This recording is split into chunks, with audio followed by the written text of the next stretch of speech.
हे नपुसकपणाचं, हे मेंग्यापणाचं लक्षण आहे.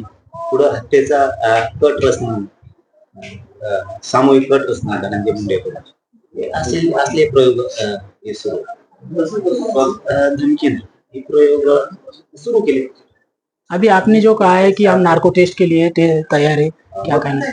मग त्याला कर नाही, त्याला डर कशाला पाहिजे? सगळ्यात आधी मी तयार आहे. जे चौकशीला जायचं त्याला तयार आहे, लागन त्याला. पण आता याचा मुख्यमंत्री फडणवीस साहेबांनी आता याचा छेडाच लावायचा. आता माघार. अभी आपने जो कारण ही जातीय लढाई नाही, ही जातीय लढाई नाहीये किंवा ही आरक्षण विरुद्ध आरक्षण लढाई नाही, जाती जातीत भांडण लावायची लढाई नाही. एक विकृत प्रवृत्तीच्या माणसाबरोबर त्यांनी रचलेल्या हत्येच्या घातपाताच्या कटाबद्दल ही लढाई, जातीयतेची लढाई नाही. अभी आपने जो रिकॉर्डिंग लगाई वो किसकी किसकी रिकॉर्डिंग थी? दो ते आरोपी बोलते एकमेकाला, कसे पैसे देणारे, कोण देणारे, कोण नेणारे, कुठं कुठं काय झालं, असे लय मोठे. आता त्या पोलीस प्रशासनानं ते हस्तगत केल्या पाहिजे ना, त्यांच्याकडून त्यांचे कॉल डिटेल काढले पाहिजे. काय उडीलं तर कोण बोललंय, कोणत्या ठिकाणी बोललंय, हे काम आता पोलीस प्रशासनाचं आहे, गृह मंत्रालयाचं आहे. त्याच्यात खूप खोलात घुसणं गरजेचं आहे. कोणाकोणाविषयी काय काय आहे त्यांच्या मनात, ह्या सगळ्या गोष्टी आता त्यांनी काढल्या पाहिजेत. ये आपके ऊपर कैसा हमला करने आ रहे थे और आपका किसके ऊपर नाम नाही, अगोदर यांना काहीतरी 40 का 34 64 काहीतरी असं खोट्या रेकॉर्डिंग, खोटे व्हिडिओ बनवायचे सांगितले. ते प्रकरण, ते नाही जमत तर मग गाडी घेऊन देतो किंवा माझ्याकडेच गाडी असं म्हणणं आहे त्याचं, वेगळ्या पाशिंगची. मग ती आमच्या संग ताफ्यात सभेला जाताना येताना आम्ही जातो ना कुठं पण, त्या ताफ्यात जायचं आणि मग त्याच्यात ती गाडी अंगावर घालायची असे. मग ते नाही जमत तर मग जेवणात काही मी गोळ्या देतो त्या टाका, ते घातपा, म्हणजे असे हे प्रयोग आहेत. त्यानेच रचला ह्यो सगळा कट.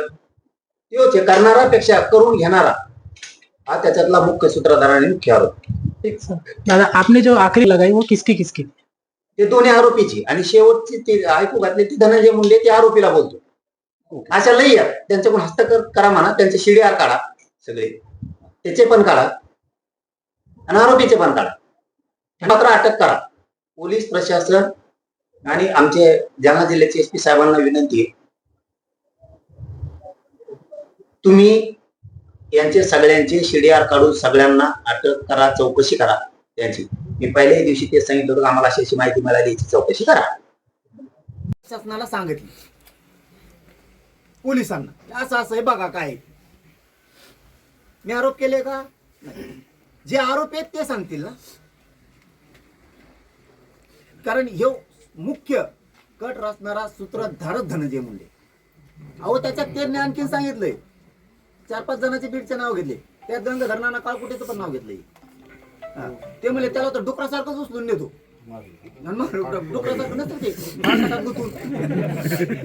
तसंच नेतो म्हणे त्याला. आरोपीला बोला ना, त्याच्या जीवाला धोका आहे, सरकारने त्यांना सुद्धा संरक्षण देणं गरजेचं आहे. इथं हे लय मोठं टोळकं आहे, हे सगळं मध्ये घेणं खूप गरजेचं आहे. आणि आमचे एसपी साहेब आम्हाला वाटतं असं आहे, ओरिजिनल आहे, काटाच करणार सगळ्याचा असं वाटतं. त्याच्यात काही दुमत नाही. कारण मी मराठा समाजाला त्यावेळेसच सांगितलं होतं, तुम्हाला आता गॅजेट दिलंय, आता ही निवडणूक झाली की तुम्हाला 17 संस्थांचं ते पण सगळं देतो, म्हणजे जे तुमचं ही काय टेन्शन नाही, तुम्हाला सगळ्याला आरक्षणात घालतो मी, वर्षाच्या आत कोणाला ठूक नाही, पुरा महाराष्ट्र घालून टाकतो वर्षाच्या आत पुरा, तुम्ही काय ताण घेऊ नका. पण मला 1 वर्ष जरा थोडं आता काम करून द्या, की मी समाजाला सांगितलं होतं की मला 2 वर्ष मला आणि माझ्या समाजाला लई हिनवलंय, मला जरा हिशोब तर करून द्या थोडा थोडा. कारण हे लय मोठे टोळे आहेत माझ्या जवळचे पण लांबचे पण. बऱ्याच जणांना वाटतंय मी आणखी संघ झेंडतोय, मिळत नाही. थांब जर शिक, हा थांब, लय मोठे त्याच्यात. कुणी हे नेत्याचं ऐकून पत्रकार परिषद घेतय, त्या नेत्याचं ऐकून पत्रकार परिषद घेतय, महाविरोधात जात आहे. हे सगळे षडयंत्र बाहेर पडणार आहेत. दिवाळी मागायला कोण कोण देतो कोणाच्या बंगल्यावरती, हे टप्प्याटप्प्यात सगळं घेतो. पुराव्यासहित घ्यायलो ना, असं नाही घ्यायलो नसता. इथून पुढं तुम्ही तुमचं लढा आरक्षणासाठी महान नाव घेऊन बोलू नका. आपण माफ करायला सोडून द्यायला तयार आहे. तुम्ही तुमचा लढा सरसकट मराठ्याला जी आर आणा, अर्धवट आणा. मी ह्या जी आर वरती दोन्ही साताऱ्याच्या म्हणजे पश्चिम महाराष्ट्राच्या आणि मराठवाड्यातला सगळा मराठा आरक्षणात घालतो. ते मी आता मागेच सांगितलं, मला ते विषय याच्यात घ्यायचा नाही. फक्त एक गोष्ट लय महत्वाची आहे. आता मात्र ही गोष्ट सगळ्या मराठा समाजाने गांभीर्यानं घेणं गरजेचं आहे. अशी वेळ प्रत्येकावर येऊ शकते. या टायमाला जर तुम्ही भूमिका घेतली, जाऊ द्या तिकडं, आपल्याला विचाराच घेत नाही. म्हणजे संघटना असतील मराठ्यांच्या, नेते असतील मराठ्यांचे, राजकीय असतील, समन्वयक असतील, सेवक असतील, उद्या तुमच्यावर वेळ येतं त्या टायमाला असं वाटलं नाही पाहिजे की तुम्ही आमच्या टायमाला नव्हते. असं वाटलं पाहिजे राज्याला मराठे 17 जागेवर आहेत. पण ज्यावेळेस असा घातपाताचा कट रचला जातो, तुम्ही डायरेक्ट मुळावरच उठता, त्या टायमाला मराठी एक जीवानं मुसंडी मारते समोरच्याला. ही संदेश राज्यात आणि देशात गेलाच पाहिजे. उद्या त्याला पुन्हा बाजूला गेलं, तुम्ही माझ्याविरोधात भाषण करा, पत्रकार परिषदा घ्या, मी घेईल तुमच्या, हे चालू द्या. पण ज्यावेळेस मुळावर उठले ते, त्या टायमाला विचार करावा लागतो घातपाताच्या टायमाला. कारण तुमच्यावर जर अशी वेळ आली तर तुमचे लेकरं बाळ उघड्यावर पडणार, तुमचा संसार उद्ध्वस्त होणार. त्या टायमाला आम्ही हसून मजा नाही बघायची, तुमच्या मागं खमक्यावून उभा राहून ताकद करायची, ताकद द्यायची. तीच परिस्थिती इथं निर्माण केली. जर घातपात करते तर सगळ्या मराठ्यांनी हे मुळाजाळा सकट नायनाट झाला पाहिजे. कारण हे खोटं असेल तर त्या 2 आरोपींना विचारा, आणि त्यांनी आणि ह्या रचणाऱ्या धनंजय मुंडेंपासून मॅनेज होऊन प्रशासनाने कुणी किंवा काय शांत केलंच तर मी सांगितलेल्या 100 जे लोक आहेत त्यांच्यापेक्षा फक्त येऊन बसा, तुमच्या डोक्याचे झाकच जाईल. आणि ते इतकं ध्यानातच आहे ना, कालपासून रेकॉर्डिंग ऐकत होतो आम्ही, मीडियाचा बांधवा सांगतो, कालपासून संपannच असते इतक्या. तुम्ही या रेकॉर्डिंग जे आहे सगळ्या पोलिसांना दिल्यात का, आणि तुम्ही या माध्यमांसमोर कधी उघड करणार आहे? मला वाटतं 2-4 दिवस आणखी तपासाचा भाग आहे. तिकडून जवळ ते नाव घेत नाहीत तोपर्यंत मलाही घेता येत नाही. असं थोडं संकेत पाळायलो मी. आम्ही त्यांना रेकॉर्डिंग दिलेल्या आहेत, सगळ्या शूटिंग दिलेल्या आहेत, सगळं दिलेलं आहे, टोटल काही ठेवलेलं नाही. सध्याही तुमच्या जीवाला धोका आहे का, आणि तुम्ही पोलीस प्रोटेक्शन अजून तुम्हाला वाढीव पाहिजे का, तुम्ही मागणी करणार का सरकार? नाही, मला काय नको. मी समाजासाठी कुकू पुसून घराच्या बाहेर आलेलं पोरग आहे. हजारो करोड रुपये आले असते लाथा मारणारे लोक आहेत आम्ही. पैशासाठी स्वतःच्या जातीच्या मुळावर उठणारी पैदास आपली वडीची नाही.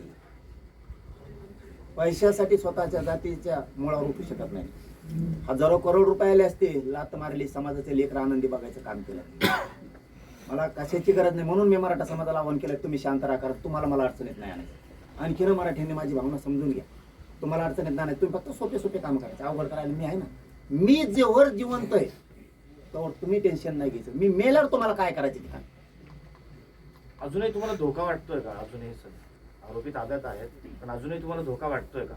हे बघा, बाहेर आहेत ना बरेच, पोलिसांनी कुठे धरलेत, आणखीन धरलेत मला नाही माहिती, मी नाही विचारलं पुन्हा. लय मोठे आहेत आणखीन लय मोठे आहेत. आणि मी त्या धोक्या फिकायला भेट असतो,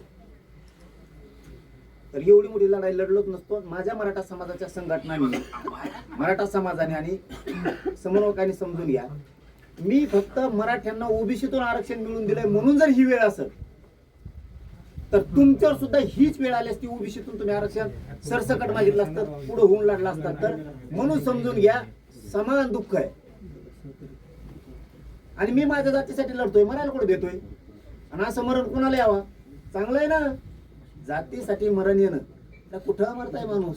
अटॅक येतो, साप चावतो, ऍक्सिडेंट होतो, ट्रक खाली जातो, पुढे एरीत पडतो, काय होतं? हीच पडते अंगावर, बिल्डिंगवर पडतो. या काय की जेवता अटॅक आला गेला, मरतोय. काय पण होतो, ऑपरेशन करता काही मरते. माझ्या जातीसाठी जर मी लढताना मरत असतो तर मी ते आनंदाने स्वीकारायला तयार आहे. म्हणून मराठ्यांनी फक्त शांत राहा. मला खूप उंचीवर न्यायचं तुम्हाला, तुम्ही काळजी करू नका, मला काय होत नाही. आणि त्याच्याही ध्यानात आलं असं आता आपली पार्टी, आपली टीम, आपली गुंडाची टोळी कमजोर झाली. कारण व्हायच्या आधी 25 वर्षात कवाच कुणाला काही कळालेलं नाही. झाल्यावरही मेळ लागला नाही, कोणाकोणाचा फोन केला का कोणाला गाडी खाली घालत. ही पहिली वेळ आहे.